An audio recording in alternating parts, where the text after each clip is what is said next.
Өңіріміздегі мемлекеттік қызметкерлерге арналған семинар тренингтер жалғасын табуда. Бұл жолы тренинг діни экстремизмге қарсы іс-қимыл шараларын ұйымдастыру әдістері тақырыбына арналды. Дәріскерлер республикалық Ақниет ақпараттық насихаттау және оңалту орталығы қоғамдық қорынан арнайы келді.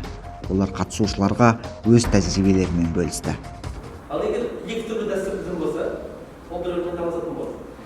Ақниет қоғамдық қорының бөлім басшысы Замир Төлешев діни экстремистердің сипаттары әртүрлі екендігін және қоғамнан тыс қалып, теріс ағымның жетегіне ерген тұлғалар бірнеше кезеңнен өтеді дейді.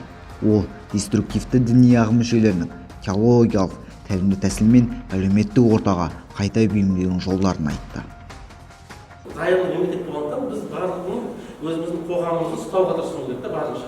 Ақниет қоғамдық қоры 2013 жылы елбасы Нұрсұлтан Әбішұлы Назарбаевтың бұйрығымен құрылған мекеме, республикалық мекеме болғандықтан әр өңірде біз терроризмге қарсы, діни экстремизмге қарсы шаралар атқарамыз. Бүгінгі шарада біз Ақниет орталығының методикасын жеткіземіз. Ақниет орталығының методикасы 6-7 жыл болды. 7 жыл болды. Ақниет орталығының методикасы бүкіл Қазақстан өңірлерінде жұмыс істеп жатыр. Соны сіздерді арнайы шақырумен біз осыны түсіндіреміз. Теріс ағымдағы ұйымдардың психолог мамандарының да тыңғылықты дайындықтан өткен тәжірибелі екендігі анық. Олар аз ғана уақыттың ішінде діни сауат төмен жанды өздеріне баурап алып, сана сезімін толықтай уландырады. Бұл тұрғыда тиісті саланың кәсіби психологтары жәрдем береді.